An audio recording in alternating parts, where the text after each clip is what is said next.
Hello. Me back there, Anthony Hamilton. I am Anthony Hamilton with the big church hat. Man, you my man. Oh, thank you so much. I appreciate that. I used to come to this church when I was little.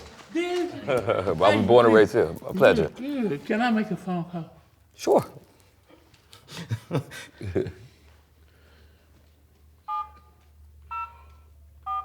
Yeah, Blondie. How you doing? You'll never guess who I'm sitting beside. It's just shook his hand. The one and only Anthony Hamilton.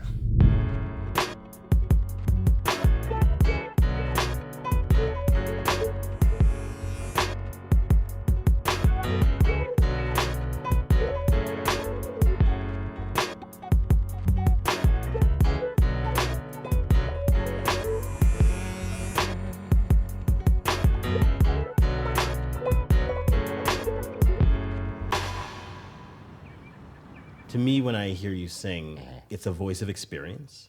Yeah. Immediately. Yeah. So it's like experience as texture. I can just Yeah. feel the experience in your voice. And so when I have to break that down, to me, that's part of it is the raspiness that's there. Yeah. Is that something that occurred over time, or? Yeah, man. Yeah.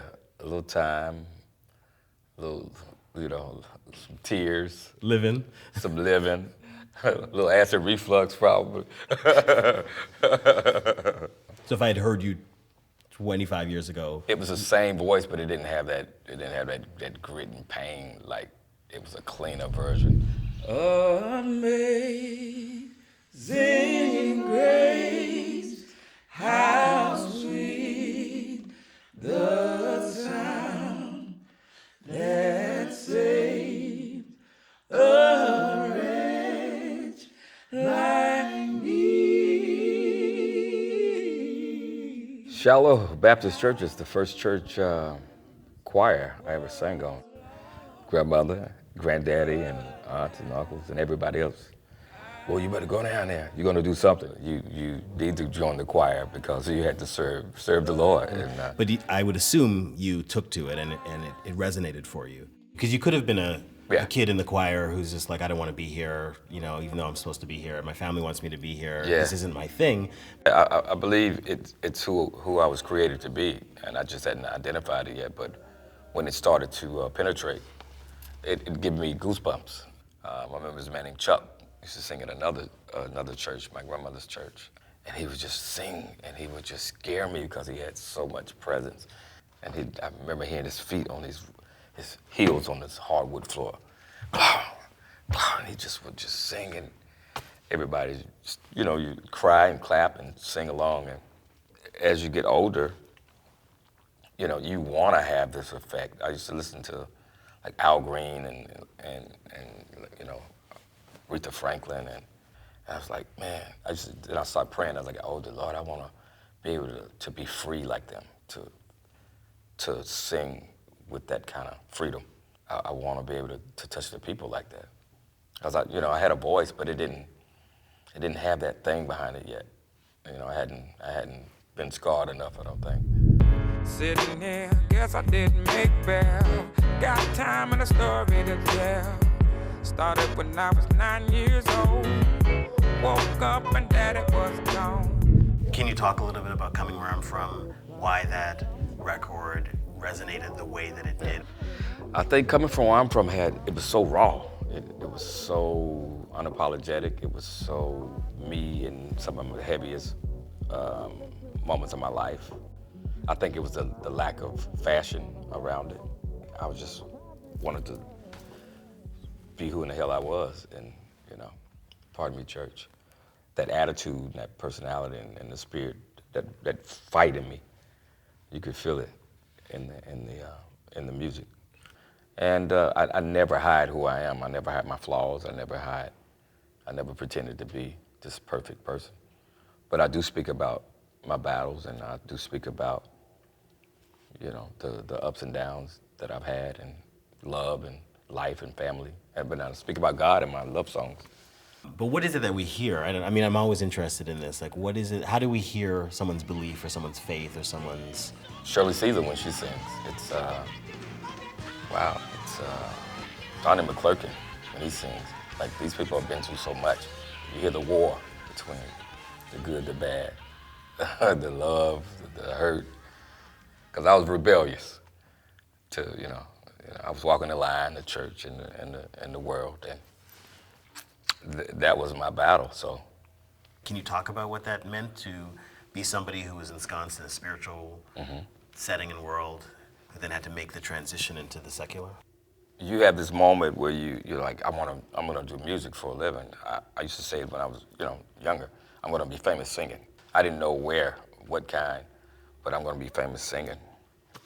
People, they were like, well, I sure hope you make gospel music, and you have your aunts and these older people.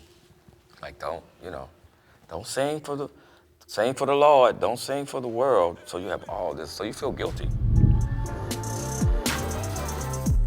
Didn't see her coming. Hell, it's like I've been running. Is my mind playing tricks on me? Is she one up on me? If I had to testify, I can only say she's the truth. It's like prayers went up and sent me you. You did. You really felt guilty. Yeah. You go through a moment of feeling guilty, and you meet people. They say, yeah, he's a singer. He's a great singer. Oh yeah, gospel. And they were like, no, he sings a love song. I don't listen to secular music. They'll shut you down and make you feel like there's no need for you. Got me saying amen. Girl, you're looking good. You keep that cooking good. Best thing for sure. Your love starts settling on me like a kid. So why do you think that tension between the spiritual and the secular never tore you apart in the way that it did, let's say, a Donny Hathaway or a Marvin Gaye? But why do you think for you were able to kind of reconcile those things? There's a lot of love. I had a lot of support and love. And there was a lot of happy energy that I felt. And, there's always that one person who'll be like, baby, don't you worry. You just do what you're gonna do. Go out there and do it well and behave yourself. And God will take you where you need to be. What these streets, these old streets. I'd go to my grandmother's house and I'd go, and there was this tree. I used to go sit in this one tree and it had these berries on it. And I'd climb up and I'd just sit there and just be to myself. Streets where I used to dream. I had never been anywhere far, but it allowed me to open my mind and have these ideas of other things. But back here, I used to cut hair back here. Cut. Singing and cut. I used to have one of the meanest box fades you ever wanted to see in the history of box fade-ism. Singing barber. You need to cut it and put my hairline back. Whoa, your hair's too long. Your hair's too long. You need to cut it. Your hair's too long. Your hair's too long. You need to cut it. Oh, cut the hell. Cut the hell. I worked at a barbershop not far from this place.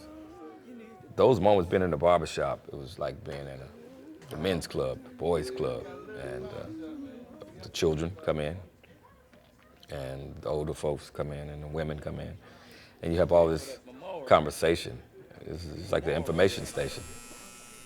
The sound, man, it's just a bunch of people talking about the same subject, but everybody has their own point of view. And, even though they're talking at the same time, you can hear them all clearly. And then it all starts to make sense. You hear the things that they desire, the dreams. It creates songs. If you ever walk a mile in my shoes, ever walked a mile in my shoes, you can see what I've been going through. Can you talk about Walk in My Shoes? Because I think that's one of those songs from the new album Yes. that is very much about experience. It and is what you very, see. very, very much loaded with experience. I was married to an amazing woman, great wife.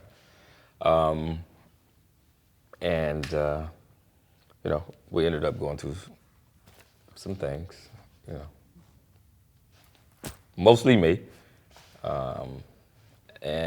This song was written about that, about being divorced and losing a good friend. Your process is to pull from Pull from the who you experience. are, from where you are. coming from where you're from. Coming from where I'm from, you pull from that, and you pull from all the people. I know you've been other places, but why come back to Charlotte? Why remain home. connected to your community? It is home. It's just home. I went to New York to get my deal. I lived up that way about 12, 13 years. But it was time to come home, I think, to instill in everybody else, you can do it. You can go off and you can make it happen. Well, I'm going down to the river. Well, I'm going down to the river. Well, I'm going. Neighborhood and your environment is so important. Things from my past that I have to kind of stay connected to, because those are the people who I fuel through the music. I'm going down to the river. I need those textures. I need that reminder of why I work so hard.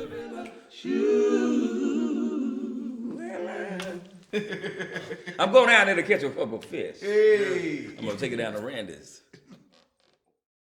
He just gonna say hello to you. Just say hello to her. Hello, Miss Blondie. We've been a fan of yours for a long, long time, though. Thank you so much. He keeps singing that good melody music. Yes, sir. I'm a preacher now, but I still love your music. See, that's what I'm talking about. There you go. I've won.